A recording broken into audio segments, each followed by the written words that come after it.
Now I know why India is the way it is. We've been hitting the floor. If you go to any boot shop in Punjab, they've been hitting the floor every day without actually knowing they're hitting the floor. Ladies. Yeah, you spoke about liberal arts education. So what are your views about the international universities coming to India? I would love for them to come. I would love for them to come. I do a lot of pro bono work for Smriti Irani, who have pestered and pestered, saying, open up sectors.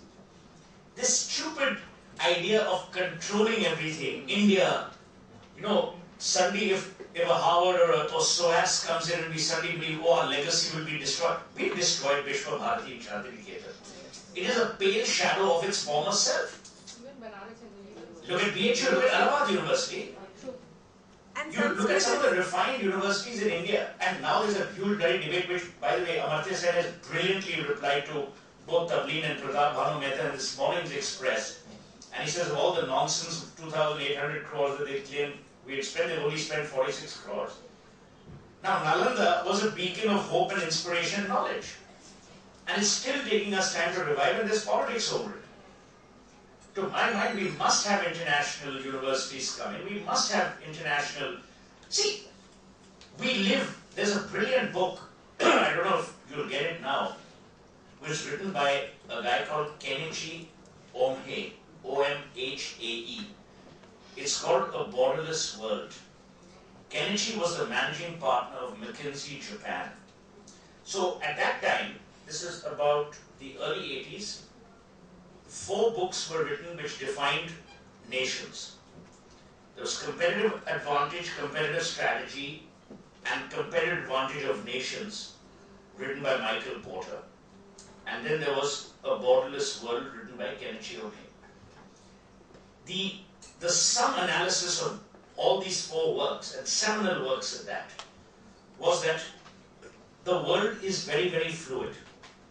You are only shutting or you're only erecting borders to diminish your own expanse of knowledge. And why would you want to do that? You would much rather be in a borderless world rather than be in a world which is stifling. So to my mind, that was critical. And we are adopting the same rule or route even as parents. See, today what is happening is, and I'm not saying this facetiously, but obviously one knows people with kids and one talks to those kids and one finds out how stupid they're turning out to be. What is happening is the parents themselves are not involved with the liberal mindset. I won't say liberal arts, with the liberal mindset. The world is becoming so competitive that you have to be at that party, you have to be at that function, you have to be at that event. Because we are also becoming increasingly placatory. We're becoming, we want to appease. Now, you can't have that. There has to be time for knowledge. I still finish 6 books a week. Yesterday, that Anuja Chauhan sent me her book, which I'm launching on the 23rd, called The House That BJ Built. Amazing. It's a nice, brilliant analysis and a take on, the Punjabis and these warring sisters. And now on the flight, I'm going to finish Mr. Dulat's book on Kashmir. But that's because you're interested. No one's forcing me. I don't need to read these books for my work. But you get a lot of, to my mind, movies. And, you quoted some song, but forget that. Look at the lack of lyricism in our country.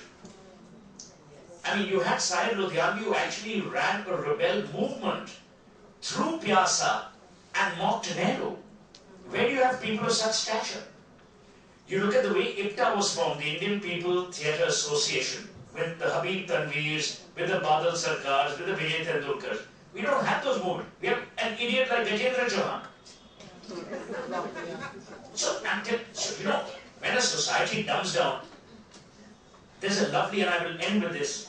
There's a play which I did many years ago, and I was asked whether I would want to play the role of Mozart or Salieri. It's a play by Peter Schaeffer called Amadeus. And I told the director and camera, I said, I want to play Salieri.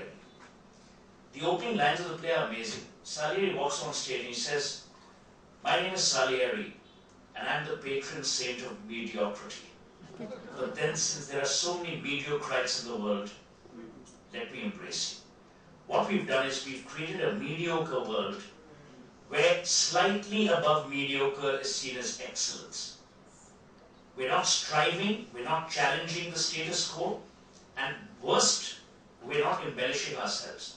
So in every which way, we are diluting our human brand, which is then playing out in everything that we do in the ecosystem, whether it is qua our children, qua business, qua work, qua pleasure. All right.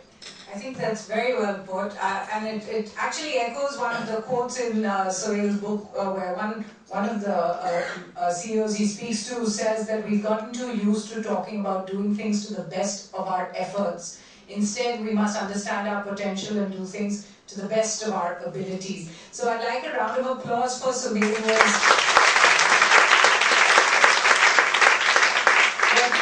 Has not just entertained everyone as we had expected him to, but he has also left us with many ideas to take away from here, which is what we could ask for. And he himself is going on to think about an alternate career in parenting counseling, which is something that is arising off this morning's discussion. So thanks a lot, and it's back to you. I'd like to request Vinita to give the vote of thanks. Before that, I'd just like to talk about an initiative that we are doing, which is called Swayam. We'll be having the launch in September, where we're offering mentorship and business consultancy services to women who want to set up businesses. So all of you who want to offer yourselves as mentors in whatever field of business you are in, or if you're a chartered accountant or a lawyer, even as little as maybe 3 or 4 hours a month, please give in your names to Dr. Pawan Jain, who is the heading Swayam for Delhi. So you can email it to Flo, or you can meet her after the program and ask Vinita to take over. So Hasani Haider, Sohail said, you have both been extraordinarily generous with your time. Thank you so much for being with us and making this, I think, a truly memorable morning. Ritu Vadera, thank you very much for helping us put together this session. Suniti Abi, thank you so much. We have to thank you for the food we're about to partake along with God. Thank you so much for sponsoring it. And thank you everyone here, and please do join us for lunch. I have to say, never have I been part of a 2-hour program with such young ladies. And I must say a tribute to both you, but more importantly to Suhasini, for, I would say, amongst the finest moderations I've ever experienced. You are the poor man's Christiana Marco.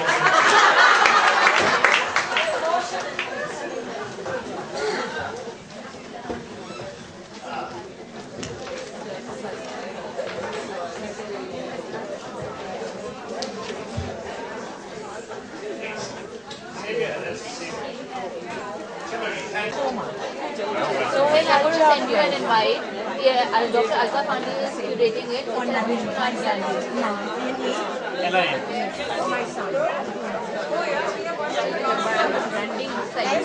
love listening to May I? Thank you. Suniti. S-U-N-I-T-W. S-U-N-I? T-W. That's interesting. Yeah. Books available.